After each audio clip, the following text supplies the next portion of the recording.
상쾌한 아침 원주에서 출발합니다.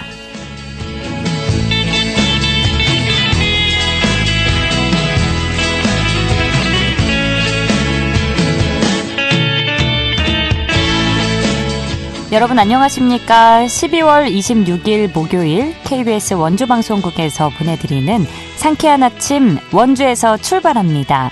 저는 진행의 이은주입니다. 추위는 한결 누그러들었지만 도로 곳곳이 하얗게 얼어붙었습니다.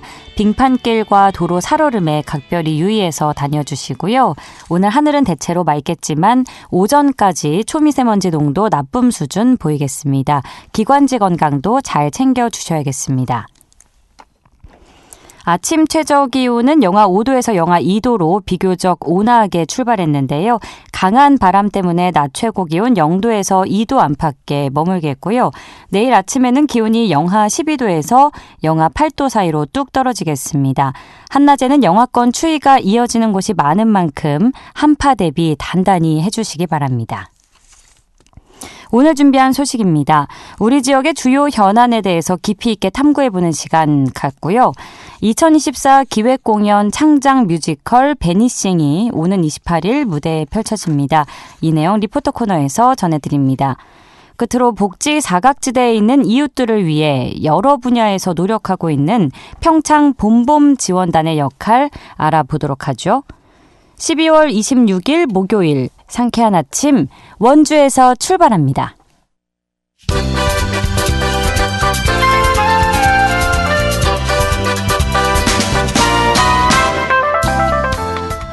오늘의 뉴스입니다. 원주시 하수도 요금이 내년 1월 고지분부터 15% 인상됩니다. 원주시는 경제 침체와 코로나19 등으로 인한 시민 부담을 완화하기 위해 하수도 요금을 2017년부터 동결했지만 하수 처리 비용 상승과 하수 처리 시설 확충 재원 마련 등을 고려해 8년 만에 요금 인상을 결정했습니다. 시는 가계부담 완화를 위해 상수도 요금만 감면됐던 3세대 가구와 세자녀 가정에도 하수도 요금 감면을 확대 시행할 방침입니다. 평창군이 장기 미집행 도시계획도로에 대한 보상과 실제 개설 사업에 속도를 내고 있습니다. 평창군은 지난 2020년부터 본격적으로 존치 필요성이 있는 장기 미집행 도시계획도로 42개 노선 9.6km 구간에 대해 보상 작업과 공사를 진행해 왔습니다. 42개 노선 가운데 13개 노선은 도로 개설을 마쳤고 3개 노선은 현재 공사가 진행 중인데요. 또 8개 노선은 보상이 끝났고 18개 노선은 보상이 진행되고 있어 내년 하반기부터 본격적인 도로 개설 공사가 시작될 전망입니다.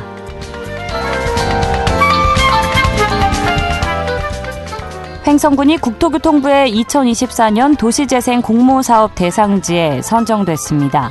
연간 68만여 명의 관광객이 찾는 둔내면 둔방내리 일원에 2028년까지 4년간 총 사업비 250억 원을 투입해 체험형 관광시설을 조성할 예정입니다.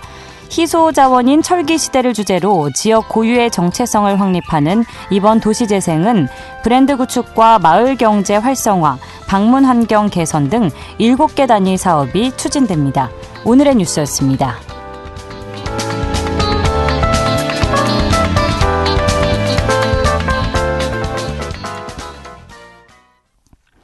상쾌한 아침 원주에서 출발합니다. 함께하고 계십니다. 상지대학교 최혁진 연구교수와 함께 우리 지역의 주요 현안에 대해서 깊이 있게 탐구해보는 시간입니다. 오늘도 스튜디오에 나와주셨는데요. 교수님 안녕하세요. 네, 안녕하세요. 네, 올해 공공기관 청렴도 평가에서 원주시와 원주시의회 종합 청렴도가 전년도에 이어서 평균 이하의 성적을 받았다고요. 네, 안타까운 일입니다만 네. 원주시와 원주시의회가 국민권익위원회 2024년도 종합청렴도 평가에서 동일하게 4등급으로 하위권에 머물렀습니다. 지난 12월 19일에 발표되었고요. 네. 원주시와 원주시의회는 지난해에도 동일하게 4등급으로 하위권 성적을 받은 바 있습니다. 국민권익위원회는 매년 올해 같은 경우에는 716개 공공기관을 대상으로 청렴 수준을 종합적으로 측정해서 평가 결과를 이번에 발표한 것이고요. 네. 이 종합청렴도 평가는 그러니까 어떤 부분을 반영해서 도출해내는 결과라고 봐야 될까요? 이 종합청렴도 평가는 그 공공기관과 업무 경험이 있는 민원인과 기관 내부 공직자 등 약 30만 명이 참여해서 이제 설문조사를 통해서 청렴 체감도를 그 파악을 하고요. 예.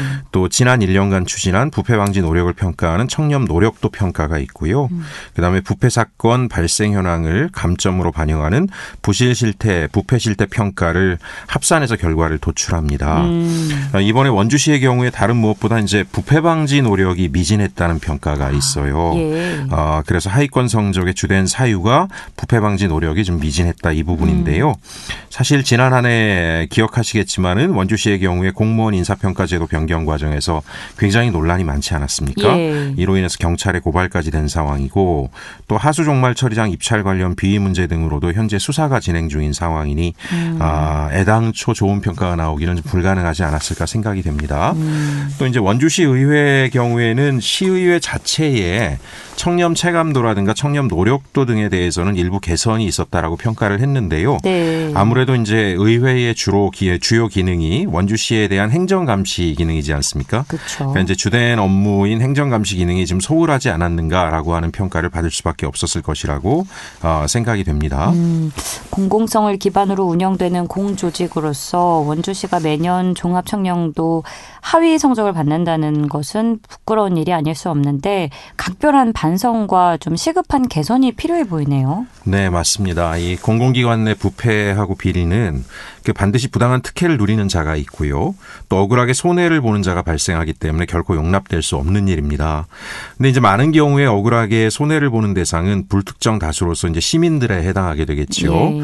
이제 그렇기 때문에 즉 손해를 보는 분이 참 특정이 잘 되지 않고 예를 들면 원주 시민 36만이 낸 세금이 그것이 잘못 사용된다라고 할 때 36만 중에 누가 특정될 수 있는지가 불분명하다 보니까 예. 자꾸 은밀하게 비위가 지속되는 경우가 있습니다. 그래서 지자체가 의지를 보여주지 않으면 또 이런 문제가 반복되는데 한편으로는 얼마든지 사전 예방이 가능한 일이고요. 그래서 이제 대개 보면 각종 부패나 비위 문제는 이제 우리가 보통 소위 실사라고 부르는 분들 있지 않습니까? 이제 단체장의 측근들에 의해서 발생하는 경우가 많기 때문에 이 원주시장 등 그 행정의 최고 책임자들이 확고한 공공 마인드를 가지고 대응해야 문제가 빠르게 해결될 수 있습니다. 저는 이런 말씀을 좀 드리고 싶어요. 이 원주가 역사적으로 고 지학순주교의 군사 독재 정권의 권력형 비리에 맞선 부정부패 추방운동으로 명성이 높은 도시 아닙니까? 예. 1970년으로 기억하는데요. 원주문화방송 당시의 설립 과정에서 고 박정희 전 대통령의 친인척이 비위를 저지른 것에 대해서 71년도에 지학순주교님은 원동성당에서 반부패 규탄 대회를 열고 맞섰고요. 이 행동이 이후에 전국적인 반독재 민주화운동에 큰 불씨가 된 적이 있습니다.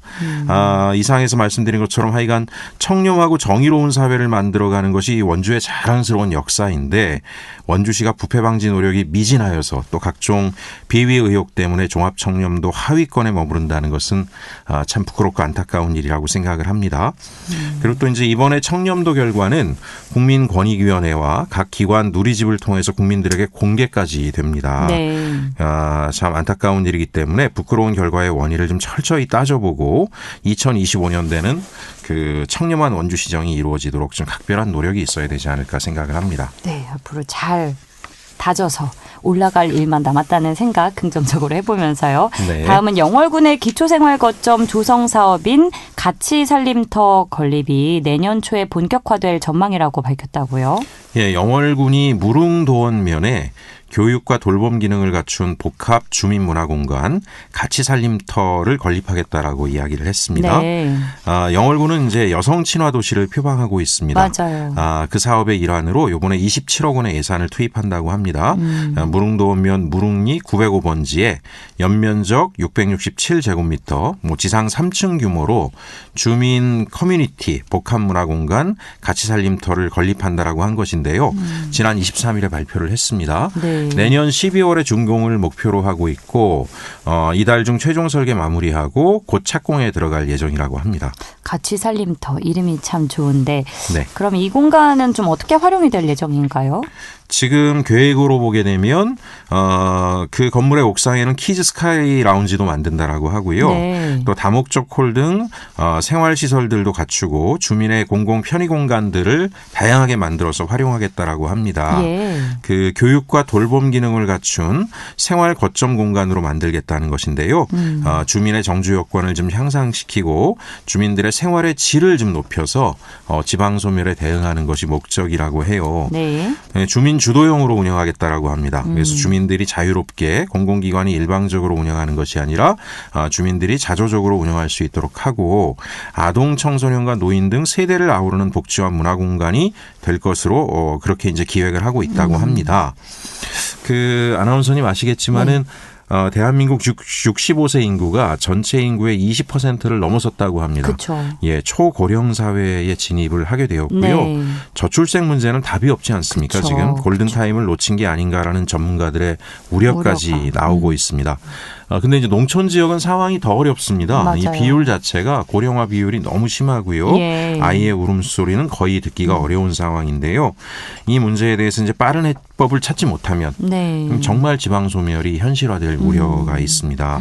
그래서 이제 저는 요번에 영월군이 요번에 세대를 아우르는 복합 문화 공간, 즉 아동 청소년에서부터 고령 세대까지 함께 어우러질 수 있는 복합 문화 공간을 조성하는 것이 대단히 의미 있다라고 보고 있고요. 네. 더더구나 주민이 자율적으로 정말 본인들이 원하는 방식으로 운영해 나갈 수 있도록 시스템을 만들겠다라고 하는 것도 저는 실용적인 대응이라고 생각하고 있습니다. 네. 이렇게 좀 접근하게 되면 무엇보다 주민 공동체가 좀 복원이 됩니다. 네. 예를 들면 아이들이 좀 일찍 이 복합 공간에 오게 되면 어르신들이 또 보살펴 주지 않겠습니까? 그쵸. 그렇게 되면서 이제 아이를 키우는 부모와 지역의 고령 세대와 아동 청소년이 하나의 공동체가 될 수 있는 굉장히 좋은 기회가 될 거예요. 네. 그래서 서로 돌봄을 통해서 이제 유대가 강화될 수 있고요. 네. 또 한편으로 그 과정에서 다양한 일과 고용의 기회도 또 만들어질 수 있습니다. 여기에 노인 일자리도 연계할 수 있고요. 다양한 방식으로 하게 되면 주민들에게 새로운 기회가 될 수 있고요.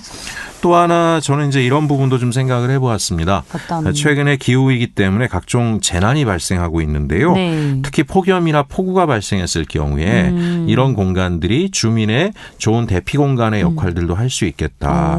예를 들어서 폭염이 아주 심해서 열대야가 심한 경우에는 어른들은 견디기가 어렵고요. 노인 혼자 사는 집에 에어컨이 없는 경우도 굉장히 많습니다. 맞아요. 그래서 이런 공간이 그런 대피 공간 역할들을 할 수 있게 되고요.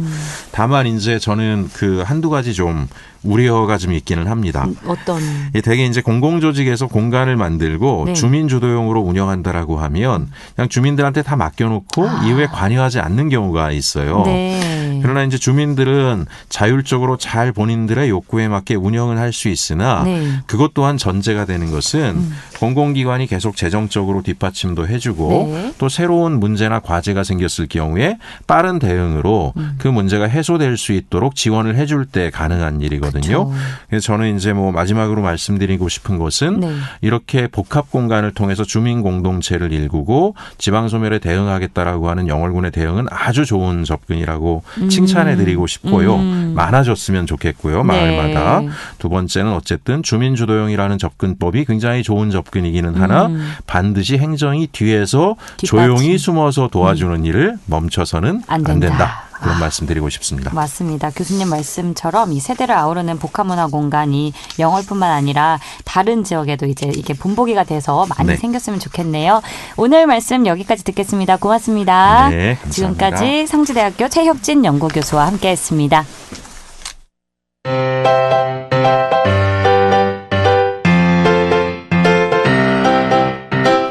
KBS 원주방송국이 유튜브 다시 듣기 서비스를 실시합니다. 매일 아침 강원 영서남부권의 뉴스와 정보를 전해드리는 상쾌한 아침 원주에서 출발합니다는 KBS 원주라디오 유튜브 채널을 통해 다시 들을 수 있습니다.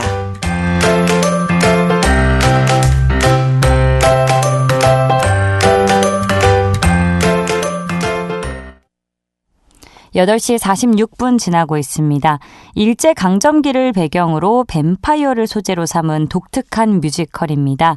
베니싱이 원주를 찾았다고 하는데요. 자세한 이야기 김소혜 리포터와 나눠봅니다. 어서 오세요. 네, 안녕하세요. 네, 한 해를 마무리하는 연말을 맞아서 다채로운 공연들이 펼쳐지고 있는데 다가오는 28일에 열릴 뮤지컬 베니싱. 어떤 공연인지 알려주시죠. 네, 베니싱은 원주 문화재단 기획 공연으로 오는 28일 오후 3시와 7시 백운 아트홀에서 만나보실 수 있는데요. 네. 이번 공연은 예술경연지원센터와 문화체육관광부 공연예술유통공모에 선정돼 마련됐다고 합니다.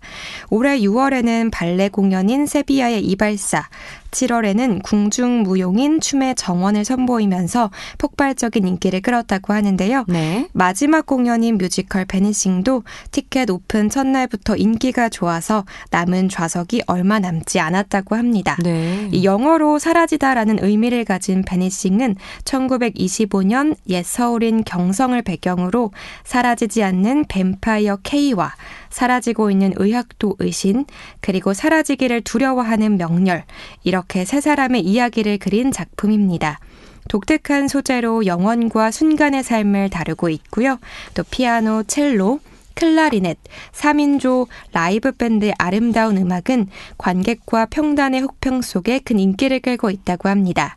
지난해에는 중국 상하이와 홍콩에서 공연되면서 작품성과 대중성, 해외 시장 진출 가능성까지 인정받았다고 하는데요. 인기 있는 작품인 만큼 지난 22일까지 온라인 구매를 진행한 결과 좌석이 얼마 남지 않았다고 합니다. 이 구매 기간을 놓치신 분들을 위해 공연 당일 현장에서도 판매를 한다고 하니까요. 아직 티켓을 구매하지 못하셨다면 공연 당일날 빨리 방문해 구매하셔야겠습니다. 네.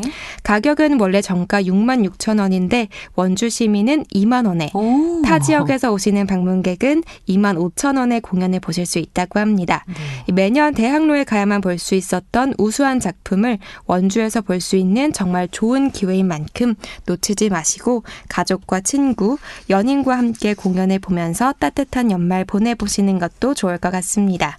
이번 공연과 관련된 더 자세한 이야기 원주문화재단 문화홍보팀 원지영 대리에게 들어봤습니다. 부산, 안양, 화성, 안성, 여주, 남양주를 거쳐 올해 마지막 베니싱 공연이 원주에서 진행됩니다. 마지막 베니싱 캐스트는 K의 김종구, 의신의 정민, 명렬의 박좌헌으로 기대가 되는 라인업이 아닐 수 없을 것 같습니다. 특히 저녁 7시 공연 이후에는 관객과의 소통 시간이 있어서 배우와 관객과도 밀접한 소통의 시간을 가질 수 있다는 점이 기대되는 부분인 것 같습니다. 사전에 공연에 궁금한 점, 배우들에게 궁금했던 점을 온라인으로 받기도 했고 공연 당일에도 질문을 받으니까요. 미리 오셔서 공연에 대해 궁금했던 점들 많이 물어보시고 소통하는 시간 가지시면 좋을 것 같습니다. 뮤지컬 베니싱 외에도 원주문화재단에서 준비한 연말 공연이 또 있다고 들었는데 어떤 공연인가요? 네, 연말을 따뜻하게 마무리할 송년 콘서트가 준비되어 있다고 하는데요. 오는 12월 31일 오후 9시 치악예술관에서 2024 송년 콘서트인 올해도 고마웠어가 펼쳐질 예정입니다. 강산의 태희, 박지현 등 실력파 가수와 이영자의 매니저 출신 송 실장도 나올 예정입니다. 마지막으로 원주문화재단 문화홍보팀 원지영 대리의 말씀 들어보겠습니다. 올해 원주문화재단에서 선보이는 마지막 뮤지컬 베니싱이 이번 주 토요일 날 백운 아트홀에서 오후 3시, 7시 공연을 앞두고 있습니다. 온라인 티켓은 이미 마감이 되었고 소량 남아있는 현장 티켓만 남아있으니까요. 공연 당일 미리 오셔서 티켓 구매하시기 바랍니다. 이제 12월이 얼마 남지 않았습니다, 여러분. 한 해 동안 너무 고생 많으셨고 내년 한 해 즐거운 일들만 가득하시기 바랍니다. 원주문화재단은 앞으로도 원주 시민 여러분들을 위해 다양한 공연, 전시, 문화행사를 기획하고 선보일 예정이니까요. 항상 재단에서 어떤 재미있는 행사를 하는지 지켜봐 주시면 감사드리겠습니다. 미리 새해 복 많이 받으세요. 네, 이번 연말에는 다양한 장르의 풍성한 공연들과 함께할 수 있어서 더욱 따뜻한 연말이 될 것 같은데요. 오늘도 알찬 소식 고맙습니다. 김소혜 리포터였습니다. 네, 감사합니다.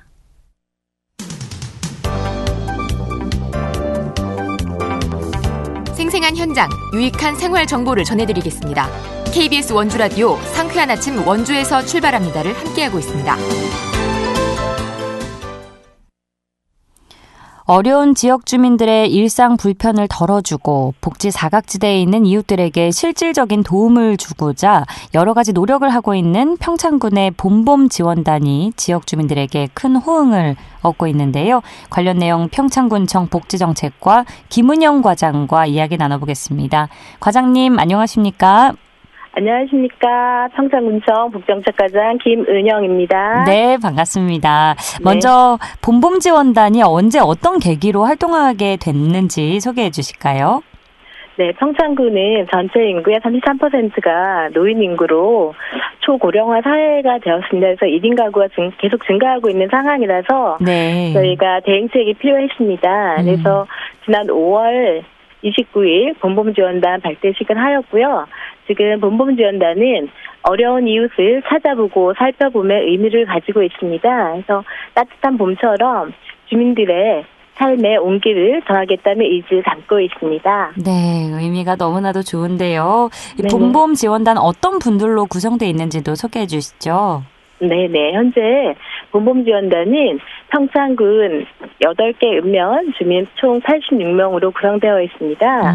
봄봄지원단은 이장님, 자원봉사자, 주민 밀착 업무 종사자, 그다음에 지역 사회보장협의체위원 등 다양한 분야에서 활동하고 있는 분들로 이루어져 있습니다. 그래서 모두 자발적으로 참여하고 있어서 정말 한 분 한 분께 존경의 마음을 표하며 진심으로 감사를 드립니다. 86명의 분들이 이제 자발적으로 참여를 하고 계신 건데, 이제 앞서 말씀 주신 대로 대부분 취약계층을 대상으로 지원을 하고 계신 거잖아요. 네. 구체적으로 어떤 부분에서 지원이 가능한가요?